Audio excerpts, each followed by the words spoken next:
Hello everyone. Okay, so I've talked about mindfulness and now I thought I'd talk about meditation.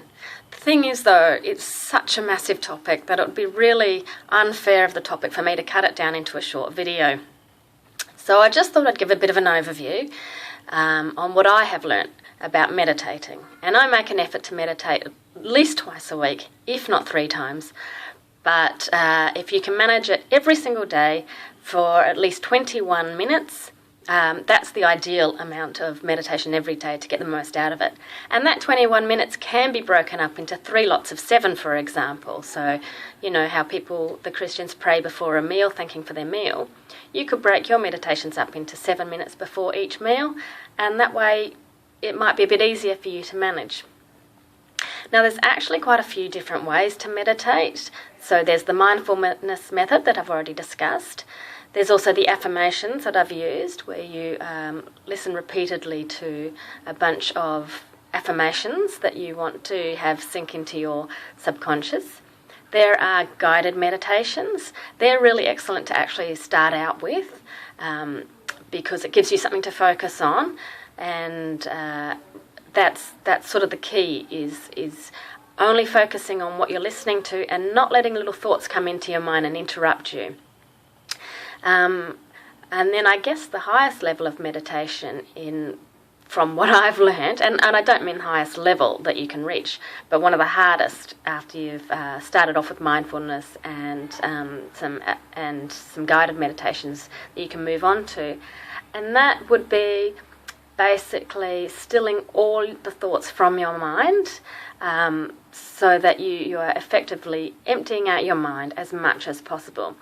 I personally find this one the hardest because lots of thoughts always creep into my mind, and that's what your mind does. It wants to distract you. It doesn't like being empty. It really wants to create distractions. So it'll go, oh, did you turn the oven off before you started doing this? Oh, there's something tickling your leg. You better scratch it. You need to swallow. Oh, hang on, no, you need to cough, and now you're going to sneeze.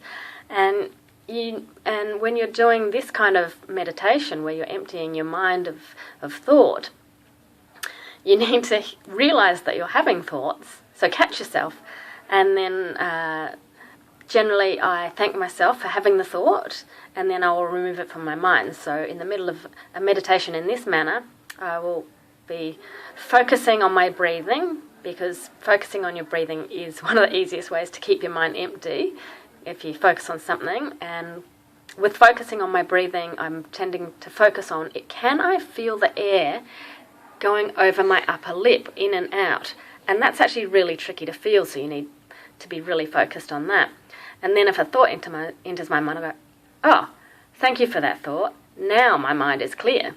And it's kind of appreciating that the thoughts come in, but you don't need to have it again, because you've already had that thought, so you appreciate it and then go, right, well, now my mind's clear because I've had that thought and it's over and done with. And it's at these moments of effectively emptying your mind that you can have clarity on issues. So you can have a question in the back of your mind and then empty out all your mind and effectively let it go, and something might just pop in and that'll be the answer that you've been looking for. So that's where I'm at with the meditations. There's plenty of them online that you can research and download. I have a few favourites that I like to use, a Paul Blackburn one, a Ben Harvey one, and then there's also an amazing group in Brisbane headed by Alyssa Freeman and her daughter Summer, and they do meditations on Wednesdays, and they're brilliant at it. And you can go along and just pay a nominal sum, and they will take you through some meditations and teach you how to do it. And then afterwards have a bite to eat and something to drink, because you do need to rehydrate. And just have a chat and the relaxations, and it's great. It's an amazing thing. So if you're interested in that, that's held in Brisbane and on a regular time. And I definitely recommend that. I've done that a few times with them, and it's absolutely amazing. And you can meet some like-minded people while you're there. So yes, whenever you finish meditating, remember to have a drink and something to eat if you can, and good luck with it. It's not an easy thing. It does take practice, but with the more practice that you do, the better you will get.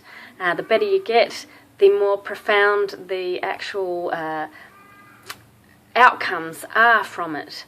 I personally find that if I've got heaps on during the day that I need to get done, if I make the time to meditate, I find that I've got the time to get everything done. But if I go, oh, I'm too busy to even meditate today, then I tend to be too busy to get anything done. So as random and as weird as that sounds, that's the way it works for me. So if I make the time to meditate, then I always get my things done, and that makes me feel a lot better at the end of the day. So that's my thoughts on meditations. If you do have any particular questions, I will help the best I can, or I will direct you to someone who knows a lot more about it than me. I am still a beginner. I'm still practicing. But thanks very much for watching. Take care. Bye.